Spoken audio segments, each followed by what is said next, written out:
Sizlerмен Ықылас Аралбаев. Бүгінгі сабағымызда sizlerмен single page application'lar, яғни кеңінгі шыққан технологиялары, һәм одан алдын қандай технологиядан пайдаланылған, һәм не үшін олар мәслихат етілмейтіндігін көріп шығамыз. Ол алғанда не үшін React біз үйрене жақпыз деген нәрсені sizlerмен көріп шығамыз.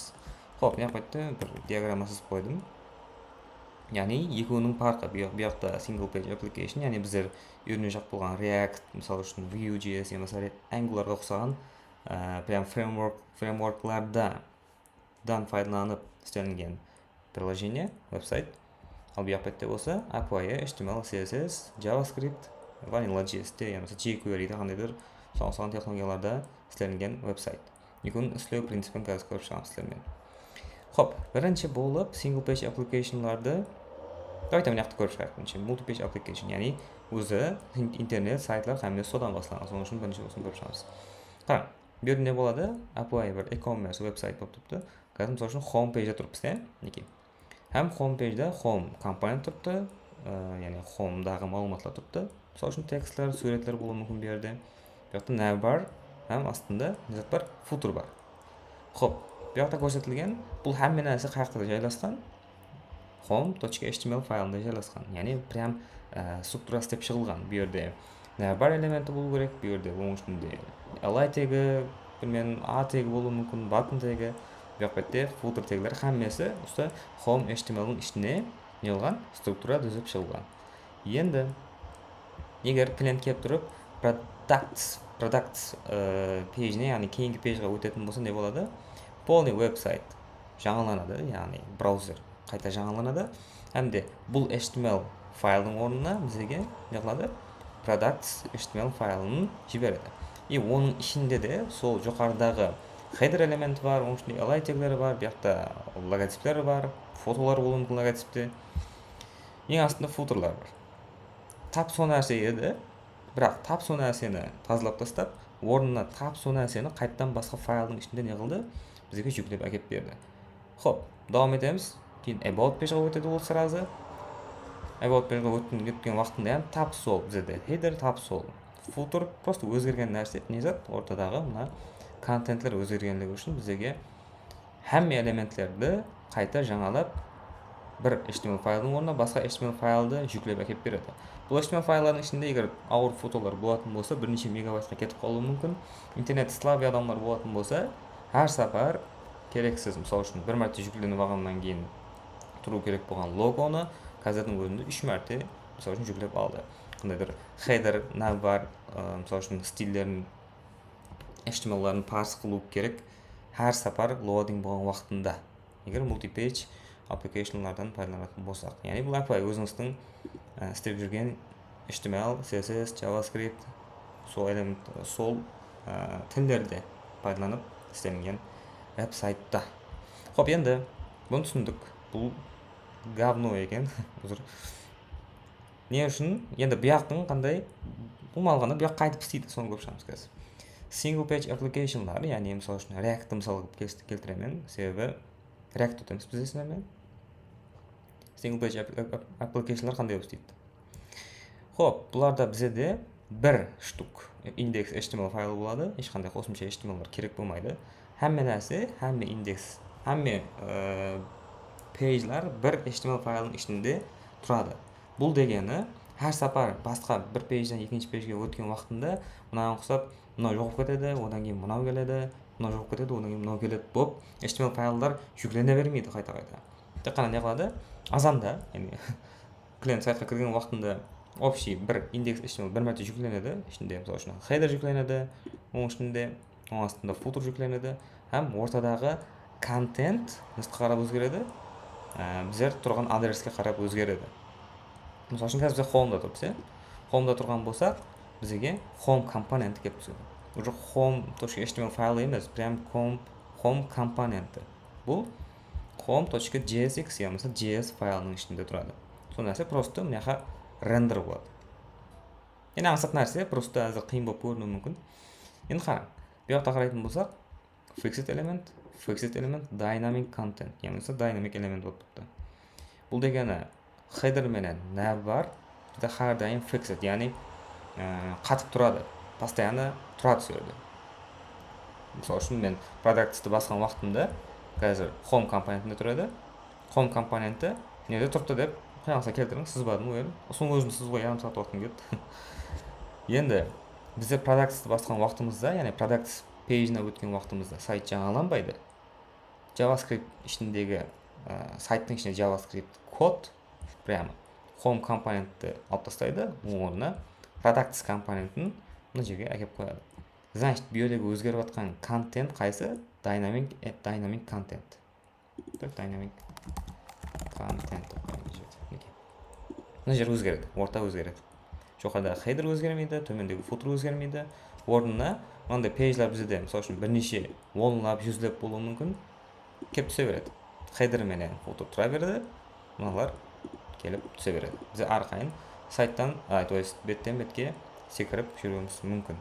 Қарайтын болсақ, енді компонент деген түсінікті ертең кейінгі сабақта сразу көрің оны көріп өтеміз, яғни React приложение создать еткен халда. И сол уақытта, сол видеодан кейін, мына видеоны қайттан көретін болсаңыз, әрқайын бердегі нәрселерді түсініп аласыз, құдай қаласа. Хоп, меніңше жақсы жеткізіп бере алдым. Яғни әмме нәрсе бізде қайда тұрады екен? Бір HTML файлдың ішінде тұрады екен. Қалған нәрсені бізге не істеп береді? JavaScript істеп береді. Енді қараң. Bu yerде header.jsx файл бар, һәм footer.jsx файл. Не үшін JSX екендігін кейінгі сабақта түсіндіремін. Бұл просто кеңейтпе. Типа HTML һәм JS дегенде кеңейтпе. JS-тің React.js-тегі пайдаланатын версиясы. Хоп. Енді келіңіз реал примерді көріп өтейік. YouTube сайтым, мысалы үшін YouTube платформасы. Егер мен YouTube-қа кіріп тұрып, homepage-ға өтетін болсам, давайте ашып не yapayım түсіндіріп өтейін. Бірінші Kunuz деген сайт бар Өзбекстанда. Бұл multi-page application, яғни просто HTML, CSS, может jQuery-ден пайдаланылған шығар. Енді static веб-сайт. Егер мен Өзбекстанға өтетін болсам, Өзбекстаннан жаһанға өтетін болсам, мына жерге барып беремін, төбеге, жасылға. Мен браузерім басқашалау өте бермек. Мысалы үшін басқа пейджға өтетін болсам, не болып жатырды? Loader пайда болып жатырды. Яғни сайт, браузер қайта жүктеп жатырды элементлерді. Енді мысалы үшін келin под капотом сізге көрсетіп өтейін. Мысалы үшін network деген жер бар. Network не қылады? Бұл қашан, қай жерге запрос кетіп жатқандығын бізге көрсетіп тұрады. Һәм ол жерден қандай малуматтар, қандай размердегі малуматтар келіп жатқандығын көрсетіп тұрады. Бұл DevTools деген жер. Һәм браузерде болады. Safari'дан басқа. Мешкін оң тарапын басып, ең астында просмотреть код, болмаса inspect деген қандайда кнопканы бассаңыз түсіп шығады. Енді JavaScript-ті үйренбесеңіз, бұл видеоны көрмейсіз, JavaScript-ті консолсыз үйренудің қажеті жоқ. Мысалы үшін самаса ой болатын нәрсе. Яғни, мысалы үшін мен сайтқа қайттан кіремін. Кірген уақытында не болады? Хоп. Ол деймін, неке. Кіремін. Кірген уақытында маған, неке, сонша нәрселер жүкленіп жатырды. Қайсы түрлері ашып келген беріп жатырды. Қайсы үлкенмейді ма что-то. Хоп. Не, CSS файлар қараң. CSS файлар, яқпетті фонт CSS файлар қәммесі жүкленіп жатырды бізде. Қандайдыр HTML файларым жүкленген болу керек. Көргеніңіздей көп нәрсе жүкленіп жатырды. Мысалы үшін қазір қайдадыр. Типа сондай. Енді мысалы үшін кейінгі бетке өтетін болсам мен тап сол нәрселер, жаңа нәрселер қайта жүкленеді. CSS файлдар қайта жүкленеді. Фонт CSS, JavaScript файлдар қайта жүкленеді. Әммесін нөлден басып жүкленеді. Кейінгі бетке өтетін болсам, және бұл нәрсе тәкрарлана береді. Яғни бұл браузердің өзіндегі міне loaderге қарайтын болсаңыз, содан белгілі. Енді YouTube сайтына өтетін болсақ, ондай емес уже бұл жақта. Мысалы үшін мен мой канал деген бөлімге өтетін болсам, міне жоғары қарайтын болсақ. Өзінің кастомный loader бар, жаңа қызылға төре бермек. Міне мына жерге төре бересіз. Осы жерде егер главныйға өтетін болсам, ешқандай loading болатқан жоқ. И сайт тез істеп жатыпты. Нең есабына бұл single page application болғандығының есабына.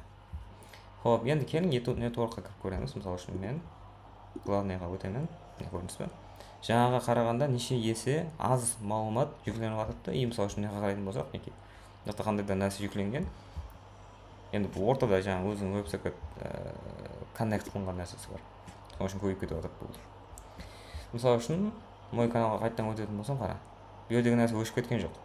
Өшіп кеткен жоқ. Сол бір мәрте жүкленді ме, сол бір мәртеден қайта пайдаланып жатыпты процесс давамында. Сайтымыз тез істейді и қазіргі күндегі проектлердің почти әммесі single page application'да істеп шығылып жатыпты. Енді қарайтын болсақ, мысалы үшін мен главныйда тұрпан, мой каналға өтетін болсам, менде мына компонент, именно осы компонент өзгермейді. Яғни қайттан HTML файлды қайттан әкеліп бермейді маған. Хоп, келің енді бұл нәрсені сізге сипатлап беремін. Мен қазір қызық бір нәрсе істейміз. Инспект қыламын. Инспект қыламыз и, допустим, келің мен мына сөйлеп кетті. Мысалы үшін мына элементке стиль беремін.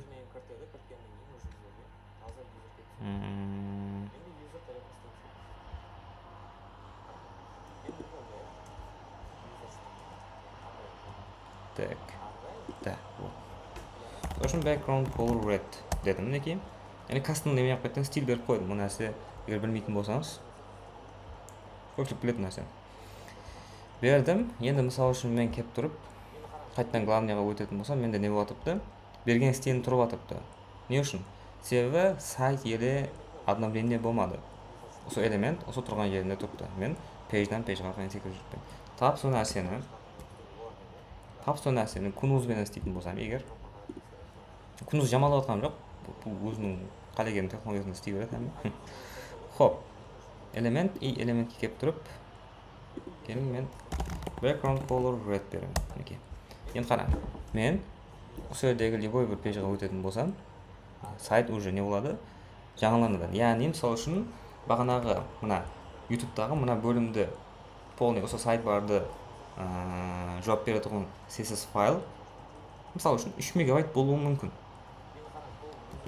Мына беттегі навбарға жауап беретін CSS файлам 3 мегабайт болуы мүмкін. Енді мен егерде мысалы үшін главныйға өтетін болсам, не отырыпты? Сайтқа бір мәрте келген уақытында жүктеліп алған 3 мегабайт файлынан қайта пайдаланып отырыпты. Біздің трафигіміз тежеліп жатыпты, біздің уақытымыз тежеліп жатыпты. Ал кунузда болатын болса, не болатыпты? Әр сапар сол 3 мегабайт файлды әр бір action үшін, әр бір әрекет үшін қайта тартып әкеліп жатыпты. Да, яғни single page application'лардың текарғы логикасы, текарғы не үшін пайдалану керек екендігінің себебі осылар. Хоп, бастағы видеолар осындай скучный болуы мүмкін, егер көбісі түсінбеген болсаңыз. Кейінгі сол технический код жазып, проект істеп басталғаннан кейін осы видеоны қайттан көретін болсаңыз, сұрапты айтқан екенсің ғой деп түсінесіз мен. Хоп, бапты, онда сіздерменен кейінгі сабақтарда көрсеміз, сабақтарды қалдырмай оқың, көрің. Мен Аралбаев.